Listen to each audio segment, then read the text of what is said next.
Welcome to the Dr. Wyatt Show podcast, where developing a long-lasting, happy relationship is the status symbol to achieve, and following my 6 marriage steps is a path to help get you there. I'm your host, Dr. Wyatt Fisher, a licensed psychologist specializing in marriage counseling. Remember, you can contact me live Wednesdays at 12 noon Mountain Standard Time on Instagram, YouTube, or Facebook. If you're already following me on social media, you will get notified that I'm going live, and it's office hours. Think about high school and college. All of your teachers had office hours so that you could attend and pick their brain on questions you have. So I am providing the same thing. It's free, it's live, Wednesdays at 12 noon. Take me up on it, show up, and ask me any questions you have about marriage and relationships. A quick announcement, the Total Marriage Refresh Conference that I started about 8 to 10 years ago is kicking off this next April and May in 20 cities across the U.S. I'm really excited about it. This has been a dream of mine, a vision of mine for years, and it's finally coming to fruition. I have had a passion to want to help couples for a long time, and this desire I've had to spread it across the U.S. to help more couples is finally happening. So if you would like to go to the conference, go to my website, drwyattfisher.com, click on Retreats, and then you'll see a list of all the cities and all the dates coming up. And because you're my listener, I'm going to give you a special discount code, and it's REFRESH. That discount code expires this coming Friday, April 15th at 12 noon Mountain Standard Time.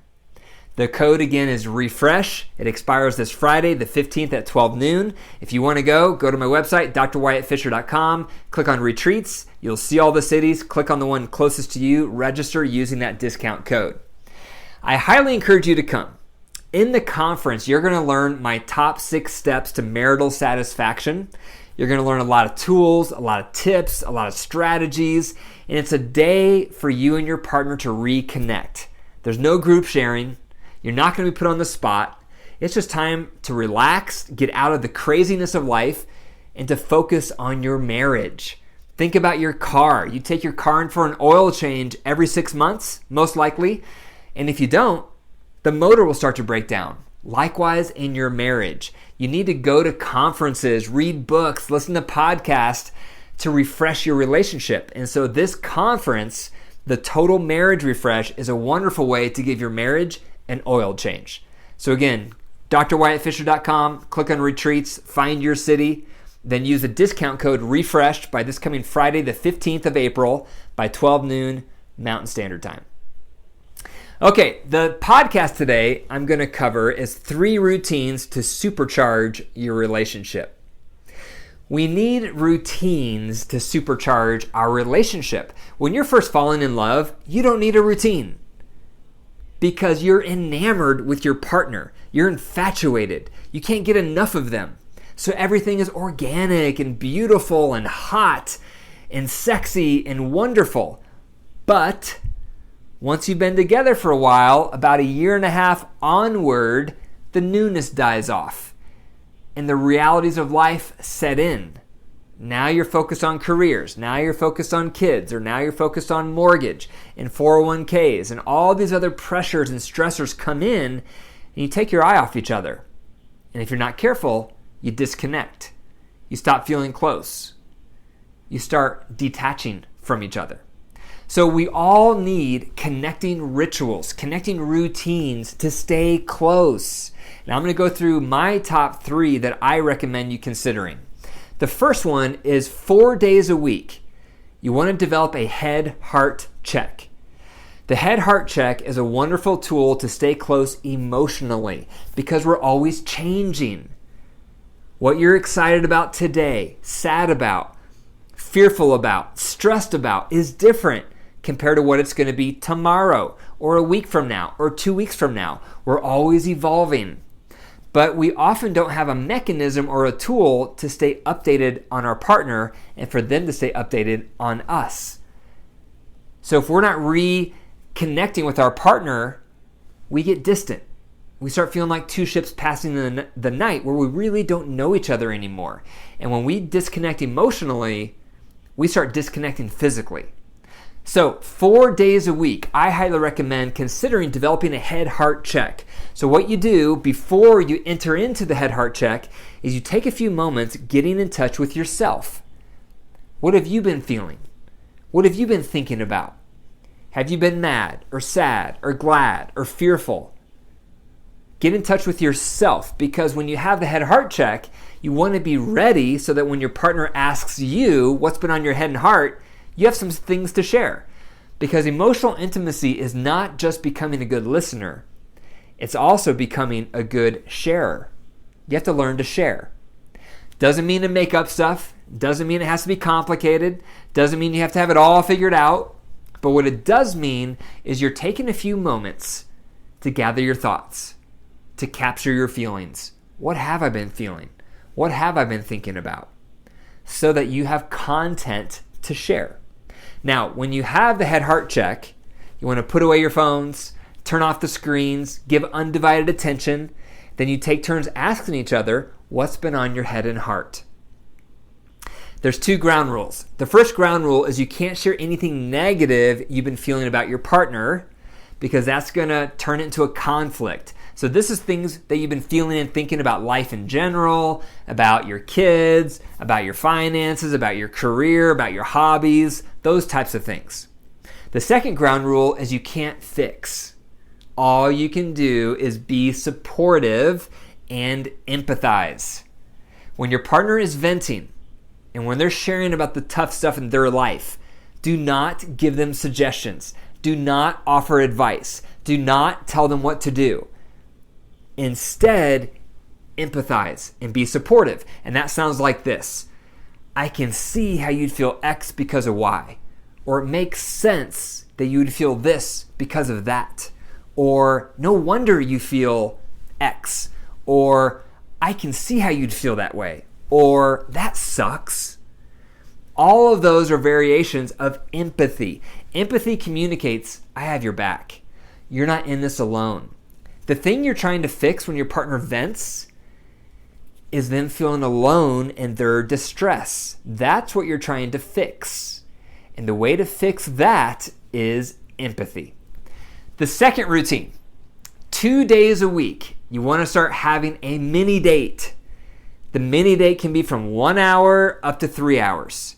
You have to start dating each other again. And twice a week is a good interval because we often need that to stay connected, to stay close. Think about how much you dated when you were dating. It was probably all the time. It was probably 20 hours a week. You made the time because you cared. If you care now, make the time. Cut out stuff in your life. Cut out social media. Cut out TV programs. Cut out all these things that are replacing time you could be spending with your partner. If you want to have a good marriage, prioritize it. Make it first. Stop making excuses. If you want to have a good relationship, you can't give it crumbs and expect it to thrive. You have to give it your first fruits. You have to prioritize it. You have to nurture it. And one of the best ways to do that is 2 mini dates a week. During the mini dates, consider doing 4 things. The first thing is your head-heart check, so you can connect emotionally. Second thing is a lot of affection, a lot of non-sexual touch. Third thing is do something recreational together that you both enjoy. You want to have some fun together. Maybe that's going for a hike. Maybe it's throwing frisbee. Maybe it's playing canasta. Maybe it's going to the rec center and swimming. Maybe it's going for a bike ride. Gather about 4 to 6 activities that you both enjoy, because having fun together will help you feel more in love together. The fourth thing to do during your mini dates is something sensual. That can be cuddling, that can be a sensual massage, that can be a shower, that can be a bath. And that's time to connect on a special level that most couples don't ever engage in. Sensual activity. This is where you're just enjoying one another. And we don't know if it's going to turn erotic or not. But at least you're creating the space to connect in that way, and it's providing opportunity for things to potentially turn sexual. So that's the fourth thing to do during the mini dates, sensual activity. The third routine to consider for a connecting ritual is a once a week marriage huddle. The marriage huddle is time to get on the same page, to coordinate your efforts, to problem solve, to build unity. Think about a football team. What do? Before every play on offense, they have a huddle. So they all know what play they're running. Imagine a football team who never had a huddle before their plays. It would be a disaster. Everyone would be running different directions. Quarterback would get sacked. They would lose.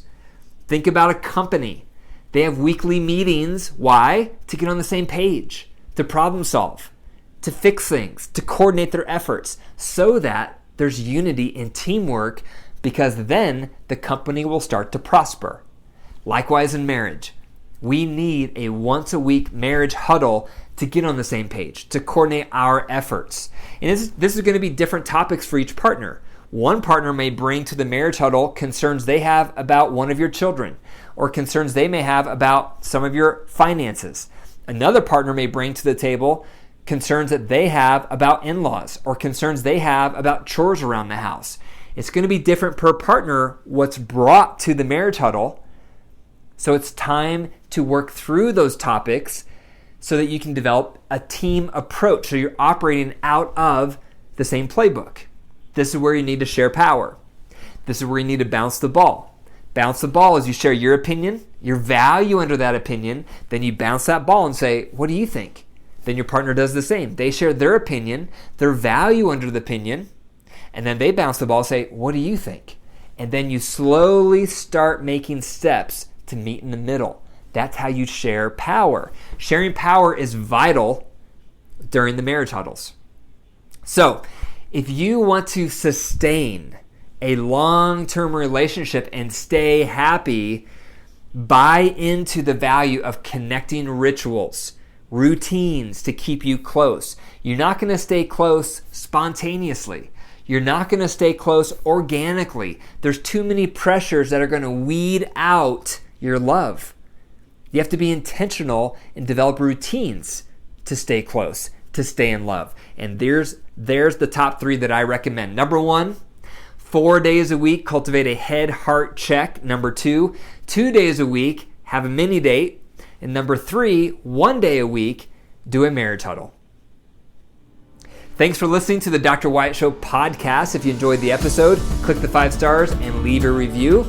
And be sure to tell someone else about the podcast today. If you've enjoyed this podcast, if it's made an impact in your life, please text one person today about the Dr. Wyatt Show podcast. That'll help spread the word of hope for marriage and relationships. For more resources, go to my website, drwyattfisher.com. And remember, your marriage is alive. If you care for it and nurture it, it will grow and heal. But if you deprive it and neglect it, it will wilt and die. The choice is up to you. Take care.